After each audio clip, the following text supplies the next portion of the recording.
JDU के संसदीय board के अध्यक्ष उपेंद्र कुशवाहा ने मुख्यमंत्री नीतीश कुमार पर ट्वीट कर निशाना साधा। अपने ट्वीट में उन्होंने कहा, बड़ा अच्छा कहा भाई साहब आपने, ऐसे बड़े भाई के कहने से छोटा भाई घर छोड़कर जाने लगे, तब तो हर बड़का भाई अपने छोटके को घर से भगाकर बाप दादा की पूरी संपत्ति अकेले हड़प ले, ऐसे कैसे चले जाए अपना हिस्सा छोड़कर। तो देखिए, आज नीतीश कुमार ने बयान दिया था और नीतीश कुमार के बयान के बाद से ही आपको बताने की ट्वीट किया गया। दरअसल उपेंद्र कुशवाहा ने कहा था कि जेडीयू की बात की जाए तो कहीं ना कहीं बीमार पड़ी है और लगातार इसे लेकर देखिए राजनीति होने लगी कि ऐसा तो नहीं कि अब गठबंधन टूट जाएगा, दूसरी तरफ गठबंधन की तरफ से ऑल इज वेल कहा जा रहा था। लेकिन आपको बता दें कि भारतीय जनता पार्टी जो कि लगातार इस तरह से बयान दे रही थी और उसे मौका मिल गया और अब ट्वीट किया है उपेंद्र कुशवाहा ने नीतीश कुमार के बयान के बाद। तमाम जानकारी के साथ रजनीश हमारे साथ जुड़ चुके हैं। रजनीश, ये सब घर से ही हैंडीक्राफ्ट का बिजनेस करके हर महीने लाखों कमाते हैं। आपको भी ये करना है, इनसे सीखना है तो फ्रीडम ऐप को अभी डाउनलोड कीजिए। ऐसा लग रहा है कि लव कुश की बात जो हम करते हैं आपस में ही आप समझ रहे हैं, यहाँ पर वार पलटवार हो रहा है। क्या मायने समझे, क्योंकि देखिए ऐसे में जनता भी कंफ्यूज हो जा रही है कि कौन किसके साथ जा रहा है, कौन किसके साथ है। देखिए, जनता कंफ्यूज नहीं है। जनता जो है, खासतौर पे बिहार की जनता राजनीतिक तौर पे बहुत सजग और जागरूक है। लेकिन जिस तरीके से राजनीति है और राजनीति में राजनीतिक पार्टियां फिर राजनीतिक जो व्यक्तित्व हैं अपने तरीके से वो मूव बनाते हैं, अपने तरीके से वो बातों को रखते हैं।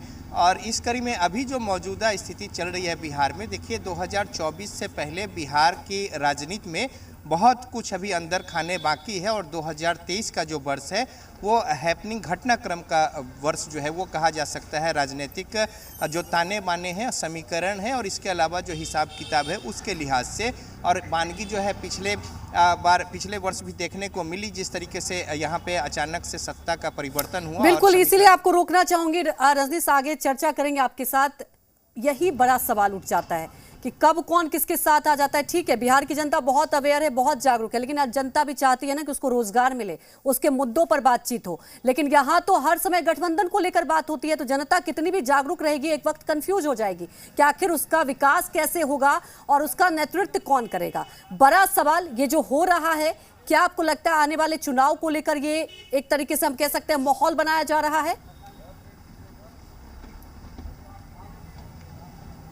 देखिए, जहाँ पे जनता मुद्दे की बात करती है लेकिन राजनीतिक पार्टियां गठबंधन और समीकरण की बात करती हैं, चूंकि जो मतदान होते हैं रजनीश आप हमारे साथ बने रहिए। नेता प्रतिपक्ष विजय सिन्हा भी हमारे साथ जुड़ चुके हैं। विजय सिन्हा जी, आपका बहुत स्वागत है जी बिहार झारखंड पर।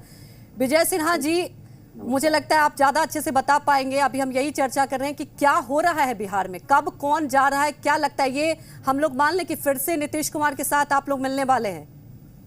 देखिए, बिहार में पूरी तरह से राजनीतिक अस्थिरता आ चुकी है और ये राजनीतिक अस्थिरता के लिए जो लोग जिम्मेवार हैं जी, जनादेश के विपरीत जब स्वार्थ, अहंकार और महत्वाकांक्षा का गठबंधन होता है तो उसी का परिणाम आज दिखाई पड़ रहा है। बिल्कुल।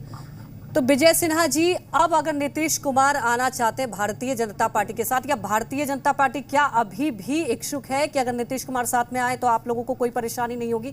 क्योंकि आपने बहुत बड़ी बात कही, क्योंकि यहाँ पर बार बार जो जनता चुनती है, देखिए वो चीजें तो रहती नहीं है, कुछ और हो जाता है।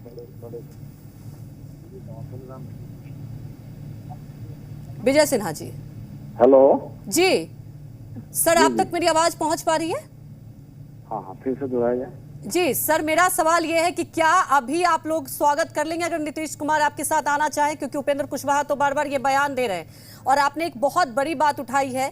ये सवाल तो देखिए बनता है बिहार की जनता के लिए कि सर वहां अस्थिरता ही नहीं है, सरकार किसकी चलेगी ये समझ में नहीं आता।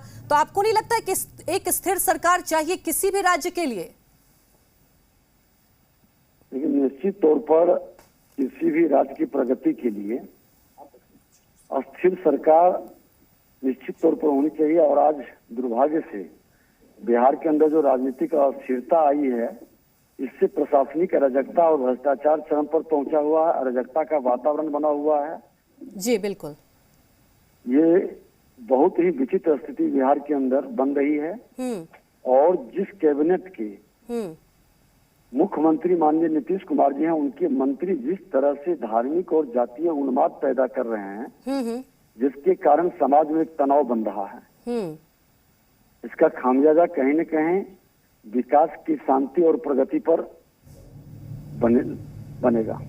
बिल्कुल सर एक सवाल ये है कि क्या अब भी हम लोग ये समझें कि भारतीय जनता पार्टी और जेडीयू का यहाँ पर विलय हो जाएगा? क्या सर आप लोग स्वागत करेंगे अगर नीतीश कुमार फिर से दामन थामेंगे, क्योंकि अटकलें ऐसी लगाई जा रही है? क्या लगता है सर, क्या कहेंगे आप, क्योंकि तमाम हमारे दर्शक भी जानना चाह रहे होंगे। इस सब अटकलें में कोई दम नहीं है।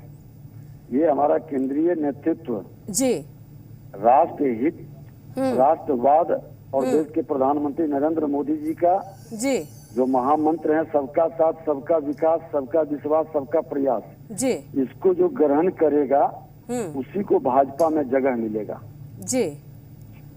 तो सर आप लोग का साथ तो पहले से भी रहा है और कई बार गठबंधन टूटा आप लोगों का जेडीयू के साथ, फिर रिश्ता हुआ है, तो अब क्या ये फाइनल है कि अब जेडीयू और बीजेपी एक साथ नहीं होगी? क्योंकि उपेंद्र कुशवाहा तो बार बार कह रहे हैं कि दवाई की जरूरत है, और एक तरफ आप देख ही रहे हैं बयानबाजी हो ही रही है, गठबंधन में एक दूसरे पर आरोप लगाए जा रहे हैं। तो सर ऐसे में जनता के लिए विकास हो पाएगा? आपको लगता है कि एक स्थिर सरकार चाहिए राज्य के विकास के लिए?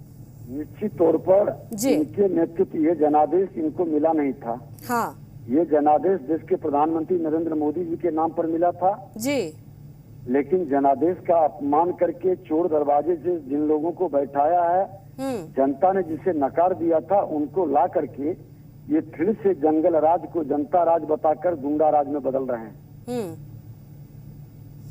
तो विजय सिन्हा जी, एक तरफ उपेंद्र कुशवाहा से कई नेता मिलने जाते हैं भारतीय जनता पार्टी के, तो क्या समझे कि क्या अब उपेंद्र कुशवाहा लब कुश की जोड़ी है बिहार में, अब कुश का साथ हो जाएगा क्या भारतीय जनता पार्टी के साथ? क्या समझे?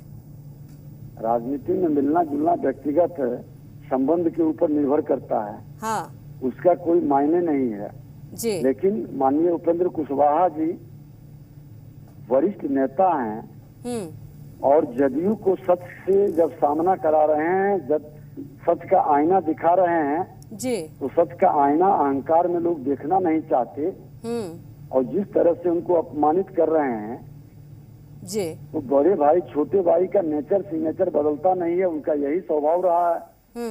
अपने सामने किसी को उठने देना नहीं चाहते, और जो सच बोलता है उसको बाहर का रास्ता दिखाते हैं। तो सर क्या आपको लगता है कि नीतीश कुमार को उपेंद्र कुशवाहा जो सलाह दे रहे हैं उस पर गौर करना चाहिए? लेकिन उन्होंने तो कह दिया कि जिसको दिक्कत है, नीतीश कुमार ने तो उन्हें ही पार्टी से कह दिया कि आप वो अपना रास्ता देख ले, तो रास्ता तो मुझे लग रहा है बीजेपी की तरफ ही जाती है। चलिए, विनाश काले विपरीत बुद्धि, बिहार का दुर्भाग्य है। जनादेश का अपमान करके ये लोग जो खेल खेल रहे हैं, जनता मालिक है, इसकी सजा जनता देगी जी। लेकिन सर यही उम्मीद करते हैं, चाहे जो भी राजनीतिक पार्टी हो, और भारतीय जनता पार्टी से भी यही उम्मीद करते हैं कि आप लोग विपक्ष में भी हैं, एक अस्थिर सरकार मिले बिहार की जनता को। हमारे साथ जुड़ने के लिए सर आपका बहुत बहुत शुक्रिया। रजनीश भी हमारे साथ जुड़े हुए हैं। रजनीश, आप सुन ही रहे थे और यही हम लोग चर्चा भी कर रहे थे कि कौन किसके साथ जाएगा, क्या जाएगा, फिलहाल तो नहीं पता, लेकिन आप वहाँ मौजूद हैं, क्या भाप रहे हैं आप वहाँ पर? देखिए, मौजूदा राजनीति में चाहे पार्टियां कोई भी हो, नीतिवाद सिद्धांत जैसी कोई बात नहीं है, और जो बात है वो ये है कि सत्ता और सत्ता में कैसे बने रहना है और उसके लिए समीकरण को कैसे साधना है।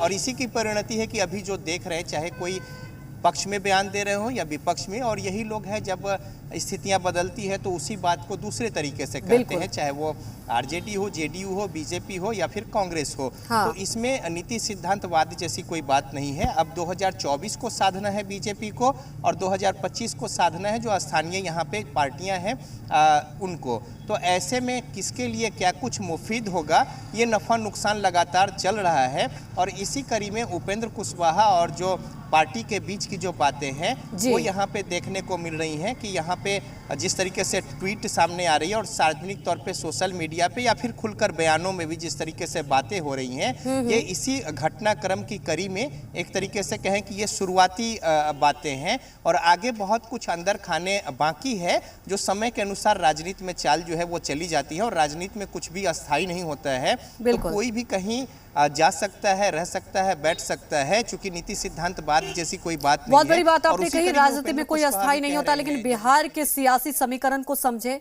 तो ऐसा लगता है कि मौसम की तरह इतनी जल्दी तो मौसम भी नहीं बदलते जिस तरह से आप देखते हैं यहाँ गठबंधन एक दूसरे के साथ मिल रहे हैं। फिलहाल हमारे साथ जुड़ने के लिए आपका शुक्रिया।